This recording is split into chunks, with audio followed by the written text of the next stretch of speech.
Untuk memberikan pelayanan dokumen buku nikah bagi pasangan suami istri yang belum memiliki buku nikah, sebanyak 100 pasutri melakukan sidang isbat dan mendapatkan buku nikah gratis dari Pengadilan Agama dan Kemenang Banyuasin. Panggilan kepada Bapak Aroma bin Zaman.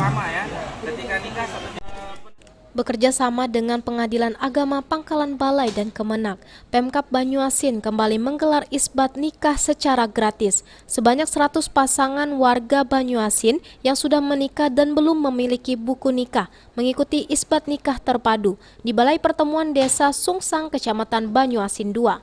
Bupati Banyuasin Askolani yang hadir langsung dalam isbat nikah menyampaikan jika isbat nikah merupakan salah satu program Banyuasin religius dan bertujuan membantu warga yang belum memiliki buku nikah.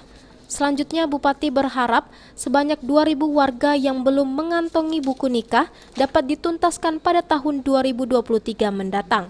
Sinergi antara pemerintah daerah, Kementerian Agama, dan Pengadilan Agama Kabupaten Banyuasin. Mudah-mudahan karena kita sadar betul bahwa buku nikah ini sangat berguna dan sangat penting bagi masyarakat kita.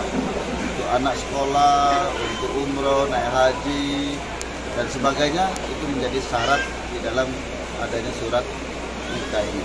Mudah-mudahan Kabak Kesra Pemkab Banyuasin Salni Fajar mengatakan, isbat nikah ini dapat membantu warga Banyuasin dalam pengurusan dokumen kependudukan berupa buku nikah, akte kelahiran, kartu keluarga, dan paspor.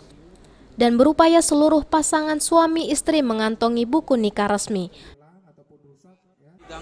Sidang di mana pesertanya masyarakat atau suami istri yang selama ini belum ada buku nikah.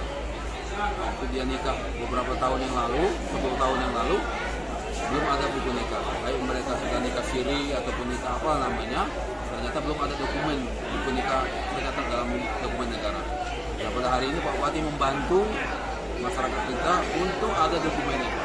Karena dokumen ini merupakan suatu hal yang penting untuk masyarakat kita di Kabupaten Banyuasin. Dengan pelayanan sidang isbat dan pemberian buku nikah, masyarakat dapat terbantu setidaknya 4-5 juta rupiah. Sulaiman, PAL TV.